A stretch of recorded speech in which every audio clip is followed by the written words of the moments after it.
नमस्कार दोस्तों, मेरा नाम है विकास और स्वागत है आपका हमारे YouTube प्लेटफॉर्म पॉलिटी पाठशाला पर। सो गाइज, आज के हमारे इस वीडियो में हम कंटिन्यू करेंगे 11th क्लास की पॉलिटी का थर्ड चैप्टर, जो कि है इलेक्शन एंड रिप्रेजेंटेशन, मींस चुनाव और प्रतिनिधित्व।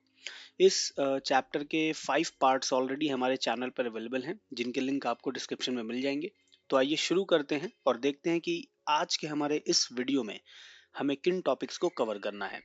बेसिकली आज हम दो टॉपिक्स कवर करने वाले हैं, जिसमें कि पहला टॉपिक हमारा रहने वाला है फ्री एंड फेयर इलेक्शंस, स्वतंत्र और निष्पक्ष चुनाव, जहां पे हम समझेंगे और जानेंगे कि फ्री एंड फेयर इलेक्शंस होते क्या हैं और इसकी ज़रूरत क्यों है देश की राजनीति को या फिर देश के लोकतंत्र को।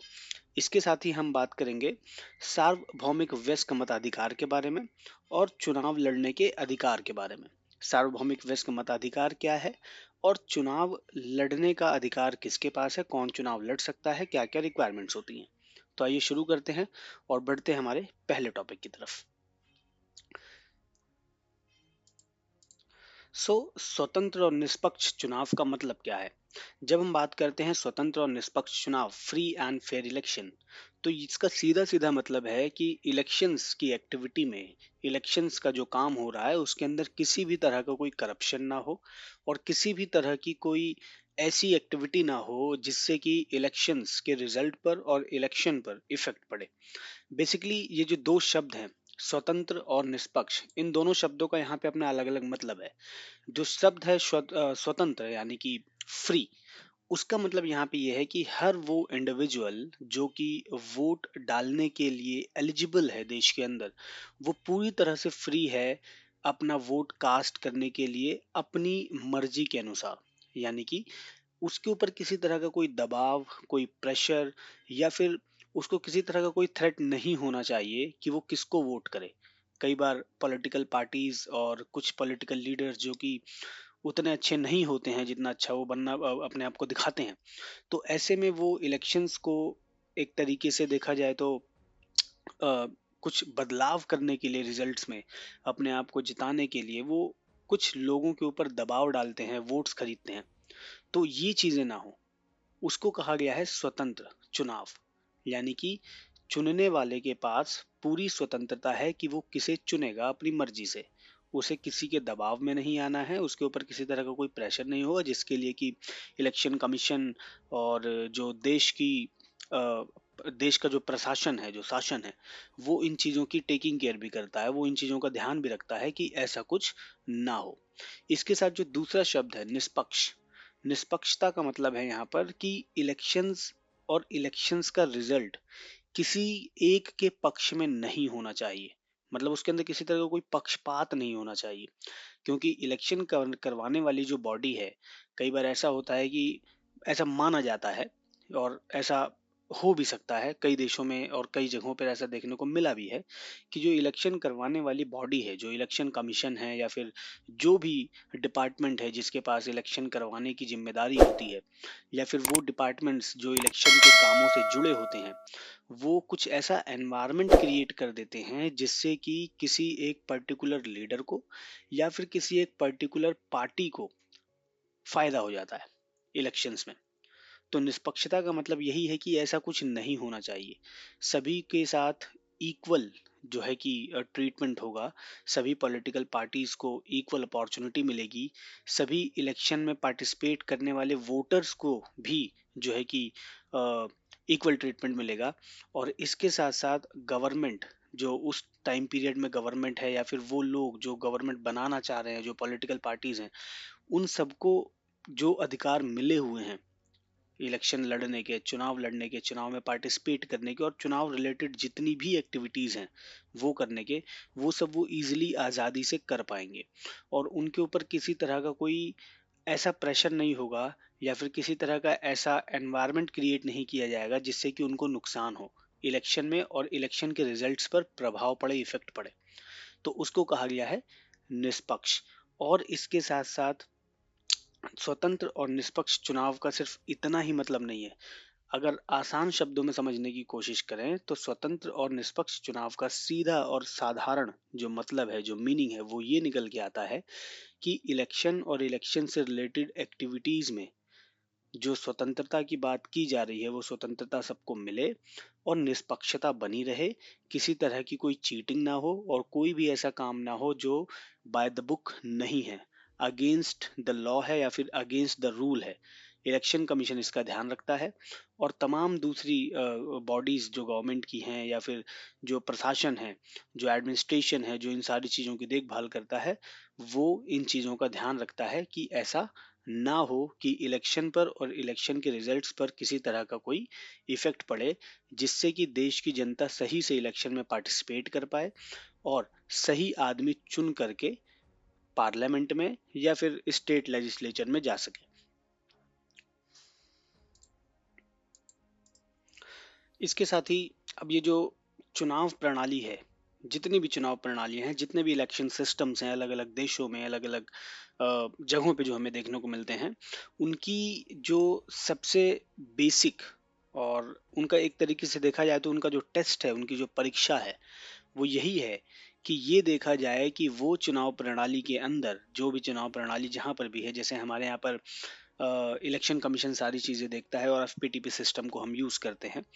तो चुनाव प्रणाली की सबसे बड़ी परीक्षा ही यही होती है, सबसे बड़ा उनका टेस्ट यही होता है कि किस तरह के इलेक्शंस हो रहे हैं, इलेक्शन निष्पक्ष और स्वतंत्र तरीके से हो पा रहे हैं या नहीं, इलेक्शन फ्रीली हो पा रहे हैं या नहीं, इलेक्शन में किसी तरह की कोई धांधलेबाजी या फिर कोई करप्शन तो नहीं हो रहा है।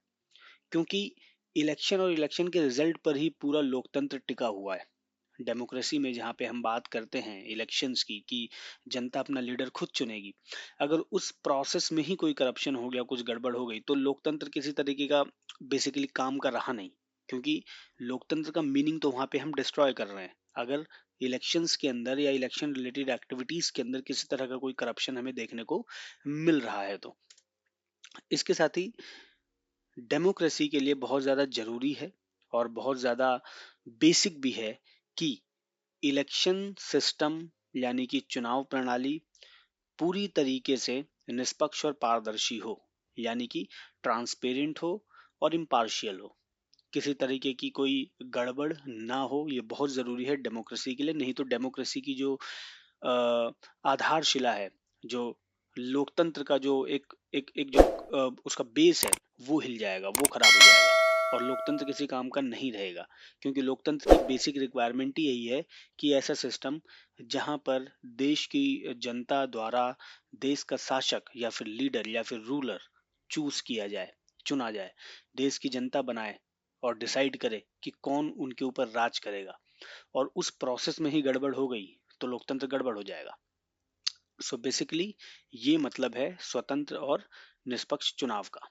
आइए आगे बढ़ते हैं और देखते हैं कि सार्वभौमिक वयस्क मताधिकार का मतलब क्या है और चुनाव से संबंधित जो अधिकार हैं लीडर्स के पास और वोटर्स के पास, वो क्या क्या है। सो बेसिकली हम ये देखते हैं कि इलेक्शन के बारे में और इलेक्शन रिलेटेड बहुत सारी चीज़ों के बारे में कि चुनाव का तरीका क्या होगा, कौन सा सिस्टम हम यूज़ कर रहे हैं, ये सारी बातें हमने पीछे पढ़ा कि कॉन्स्टिट्यूशन हमें बताता है। लेकिन कॉन्स्टिट्यूशन सिर्फ इतना ही नहीं बताता है, उसके अलावा कॉन्स्टिट्यूशन दो बातें और करता है, दो चीज़ें और बताता है, जिसमें पहली ये है कि मतदाता कौन होगा, यानी कि वोटर कौन होगा, उसकी क्या एलिजिबिलिटी होगी, ठीक है, उसकी क्या अहर्ताएं होंगी जो उसे पूरी करनी होंगी, और इसके साथ साथ चुनाव कौन लड़ सकता है, who can fight the election और कॉन्टेस्ट द इलेक्शन, उसके लिए क्या क्या चीजें होंगी, क्या क्या रिक्वायरमेंट्स होंगी एक बंदे की, एक इंडिविजुअल की जो इलेक्शन में पार्टिसिपेट कर रहा है। ये दोनों चीजें भी हमें कॉन्स्टिट्यूशन ही बताता है। ठीक है, तो लोकतंत्र में यानी कि जैसे हम अगर भारत का एग्जाम्पल लें तो वहां पर कॉन्स्टिट्यूशन का बहुत इंपॉर्टेंट रोल है, इवन आज के टाइम पे तो सारी कंट्रीज में ही है। तो इसी वजह से कॉन्स्टिट्यूशन को फॉलो करते हुए ही जो रूल्स और रेगुलेशंस बनाए गए हैं वो इलेक्शन के दौरान और देश में मानने बहुत ज़रूरी होते हैं। और उसको माने बिना, क्योंकि वो मैंडेटरी है तो उसको माने बिना काम चलेगा भी नहीं। इसीलिए चुनाव लड़ने का जो अधिकार है वो कॉन्स्टिट्यूशन के द्वारा ही बताया गया है। और क्योंकि ये एक बहुत इंपॉर्टेंट मुद्दा है, बहुत इंपॉर्टेंट चीज़ है, इसीलिए हमारे कॉन्स्टिट्यूशन में लिखी भी गई है। अब यहाँ पे जब हम लोकतांत्रिक चुनावों की बात करते हैं, डेमोक्रेसी के अंदर इलेक्शन की बात करते हैं, तो वहाँ पे हम देखते हैं कि हर इंडिविजुअल को, हर डेमोक्रेसी में every individual has right to vote. ठीक है, सबके पास राइट है वोट डालने का। और ये जो सिस्टम है कि हर एक इंडिविजुअल जो एक क्राइटेरिया को फुलफिल करता है और उसके पास आज़ादी है, अधिकार है वोट करने का, उसी को कहा गया है सार्वभौमिक वयस्क मताधिकार। ठीक है, या फिर इसको दूसरी लैंग्वेज में हम इंग्लिश में इसको हम बोल देते हैं यूनिवर्सल फ्रेंचाइज, और हिंदी में ये हो जाता है सार्वभौमिक वयस्क मताधिकार। आप इसको आसान शब्दों में ऐसे समझ सकते हैं कि एक पर्टिकुलर जगह पर रहने वाले सभी लोग जो कि वयस्क हैं, यानी कि अडल्ट्स हैं। अब अडल्ट्स की एज लिमिट अभी 18 प्लस है, लेकिन अगर जब हम इंडिया की बात करते हैं तो वहाँ पे वोट डालने के लिए जो अडल्ट का एज क्राइटेरिया था वो 21 था। फिर कॉन्स्टिट्यूशन में एक अमेंडमेंट कर दिया गया, एक चेंज कर दिया गया, और उस अमेंडमेंट के बाद ये एज लिमिट 21 से घट करके 18 हो गई। तो एक पर्टिकुलर लैंड पर, एक पर्टिकुलर जगह पर रहने वाले सभी अडल्ट्स, अडल्ट्स मतलब जिनकी एज 18 प्लस है, उनके पास वोट करने का अधिकार है। इसको कहा जाता है सार्वभौमिक वयस्क मताधिकार, यूनिवर्सल वोट फ्रेंचाइज। और इसमें किसी तरह का कोई डिस्क्रिमिनेशन नहीं होगा, कोई भेदभाव नहीं होगा। मैटर नहीं करता कि वो इंडिविजुअल हिंदू है, मुस्लिम है, सिख है, ईसाई है, अमीर है, गरीब है, छोटी जाति का है, ऊंची जाति का है, शहर का रहने वाला है, गांव का रहने वाला है, काला है, गोरा है। किसी चीज का मैटर नहीं है, कुछ मैटर नहीं करता। सिर्फ एक चीज मैटर करती है कि उसकी एज 18 प्लस होनी चाहिए। हाँ, इसके अलावा कुछ और चीजें भी होती हैं, बट हम उतना डीप में नहीं जा रहे हैं। बेसिकली आपके लेवल के हिसाब से आपको इतना जानना है कि वो 18 प्लस होना चाहिए। ठीक है, ये है यूनिवर्सल वोट फ्रेंचाइज। और ये जरूरी क्यों है? लोकतंत्र के अंदर ये जरूरी इसलिए है क्योंकि लोकतंत्र की आधारशिला यही है, क्योंकि सभी लोग वोट करके ही तो सरकार बना रहे हैं। और लोकतांत्रिक चुनावों में ही ये होता है, लोकतंत्र में ही ये होता है कि सबके पास सारे अधिकार होते हैं। हम पिछले राइट्स वाले लेसन में पढ़ चुके हैं कि हमारे पास मल्टीपल राइट्स हैं। वोट करने का राइट भी उन राइट में से एक है। इसके साथ ही बहुत सारे देशों में, बहुत सारे जगहों पर हमें देखने को मिलता है कि ये जो यूनिवर्सल वोट फ्रेंचाइज वाला सिस्टम है, ये उनके पास इतनी आसानी से आया नहीं। इवन इंडिया में भी स्टार्टिंग में वोटिंग वाला जो राइट है, यानी कि हमें पता है कि भाई देश आज़ाद होने से पहले अंग्रेज़ों के कब्जे में था। ठीक है, हमारे ऊपर अंग्रेज़ों ने राज किया। और उससे पहले राजा महाराजाओं का सिस्टम था, तो लोकतंत्र तो था ही नहीं। लोकतंत्र तो आज़ादी के बाद ही आया। तो हमारी किस्मत शायद थोड़ी अच्छी थी कि लोकतंत्र आते ही, डेमोक्रेसी आते ही, हमारा कॉन्स्टिट्यूशन बनते ही हमारे देश में सभी लोगों को ये अधिकार दे दिया गया कि सबके पास वोट करने का राइट है। लेकिन बहुत सारे देशों में ऐसा नहीं हुआ। इवन जो गल्फ कंट्रीज होती हैं, जो गल्फ कंट्रीज हैं, जो मुस्लिम कंट्रीज हैं, वहाँ बहुत सारे देशों में हमें ऐसा भी देखने को मिला कि विमेंस को वोट का राइट अचीव करने में बहुत टाइम लगा। बहुत सारे देश ऐसे हैं जहाँ पर कलर के बेस पे डिस्क्रिमिनेशन हुआ और एक कम्युनिटी को वोट का राइट मिला, एक को नहीं मिला। लेकिन धीरे धीरे लड़ाई झगड़े करके, आंदोलन करके, और अपनी आवाज उठा करके लोगों ने ये वोटिंग का राइट अचीव किया। और आज अगर हम करंट टाइम पीरियड की बात करें तो पूरी दुनिया में शायद ही कोई ऐसी जगह बची होगी जहां पर किसी को वोटिंग का राइट नहीं होगा, जहां जहां पे भी वोटिंग सिस्टम है, जहां जहां पे भी डेमोक्रेसी है। ठीक है, हम जानते हैं कि जो इंडिया का कॉन्स्टिट्यूशन है वो बहुत ही ज़्यादा यूनिक है, बहुत ज़्यादा अनमोल है। तो इंडियन कॉन्स्टिट्यूशन मेकर्स ने इंडिया के लिए बहुत सारे काम किए। कॉन्स्टिट्यूशन बनाने का काम उसमें सबसे बड़ा काम था। अब कॉन्स्टिट्यूशन बनाते समय जो अच्छी चीज़ उन्होंने की वो यही की कि सभी वयस्क को, यानी कि जितने भी एडल्ट्स हैं, उनको वोट करने का राइट दे दिया। यही रीज़न है कि बाकी दूसरी कंट्रीज़ की तरह या फिर बाकी दूसरे जगहों पर जहाँ पर लोगों को संघर्ष करना पड़ा, बहुत ज़्यादा फाइट करना पड़ा राइट टू वोट के लिए, वो इंडिया में हमें देखने को नहीं मिलता। और जैसा कि जब कॉन्स्टिट्यूशन बनाया गया हमें राइट टू वोट दे दिया गया। लेकिन जैसा मैंने पहले बताया कि वोटिंग का जो राइट था अडल्ट्स को, वो 21 प्लस वालों के लिए था जिनकी एज 21 साल से ऊपर है। ठीक है, लेकिन 1988 में देश के कॉन्स्टिट्यूशन में एक अमेंडमेंट होता है, 61st अमेंडमेंट, 61वां संशोधन, संविधान संशोधन। और उस संशोधन के बाद जो इंडियन पीपल एक्ट है 1950s का, उसमें भी एक चेंज होता है 1989 में।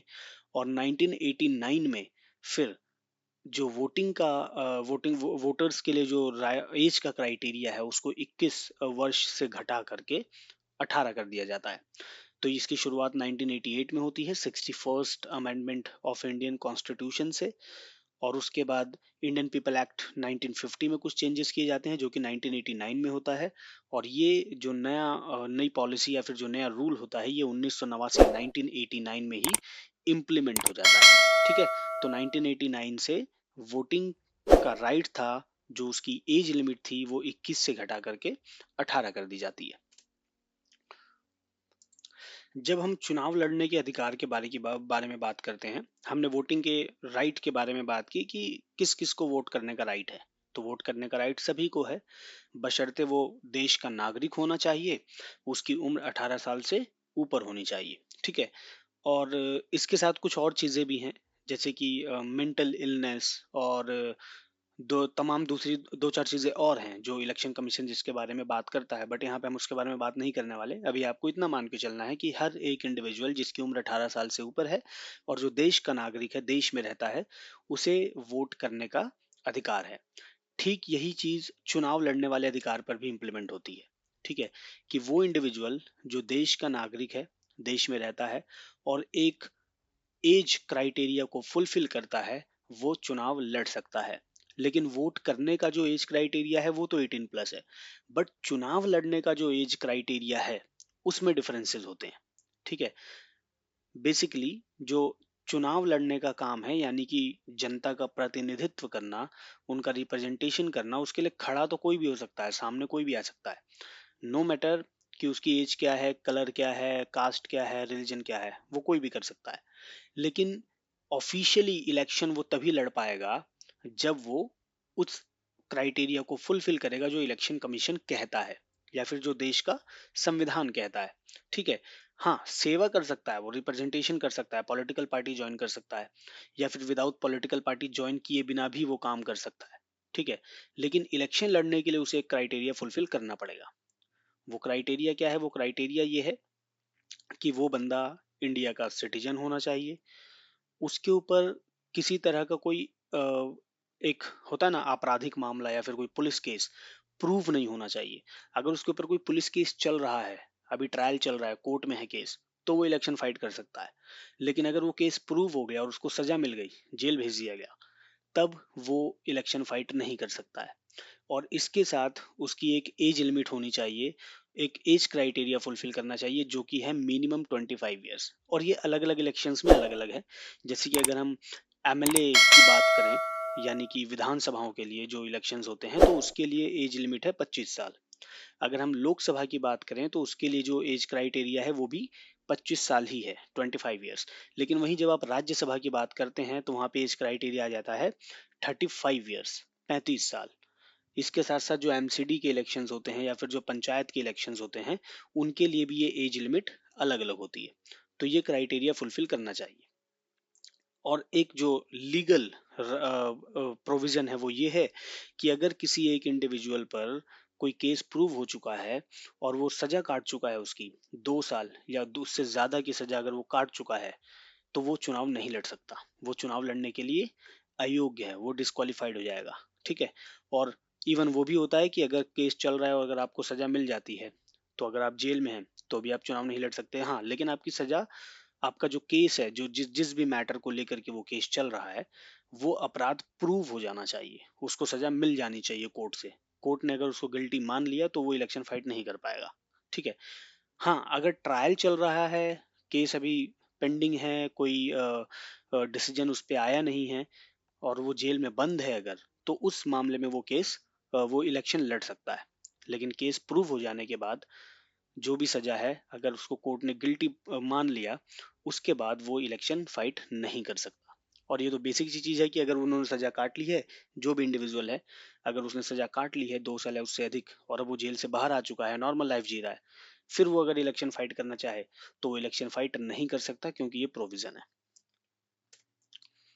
इसके साथ ही जो चुनाव लड़ने का अधिकार है, उसके ऊपर किसी तरह का कोई प्रतिबंध नहीं है, कोई जो है कि उसके ऊपर एक तरीके का रिस्ट्रिक्शन नहीं है कि पर्टिकुलर कास्ट, पर्टिकुलर रिलीजन या पर्टिकुलर फील्ड का बंदा ही इलेक्शन लड़ सकता है। सबके लिए ओपन है, जैसे वोट करने का राइट सबके लिए है, ठीक उसी तरीके से चुनाव लड़ने का भी राइट सबके पास है। बट वही है कि जो अहर्ताएं हैं, जो बेसिक नीड्स हैं और जो बेसिक रिक्वायरमेंट्स हैं, वो फुलफिल होनी चाहिए, जो कि हमारा कॉन्स्टिट्यूशन बताता है और इलेक्शन कमीशन से डिफाइन करता है। सो गाइस, फिलहाल आज के लिए इतना ही। मिलते हैं हमारी अगली वीडियो में। ठीक है, अगर आपको ये वीडियो पसंद आई हो तो प्लीज़ चैनल को सब्सक्राइब करें, वीडियो को लाइक करें और बने रहें पॉलिटी पाठशाला के साथ। Thanks for watching.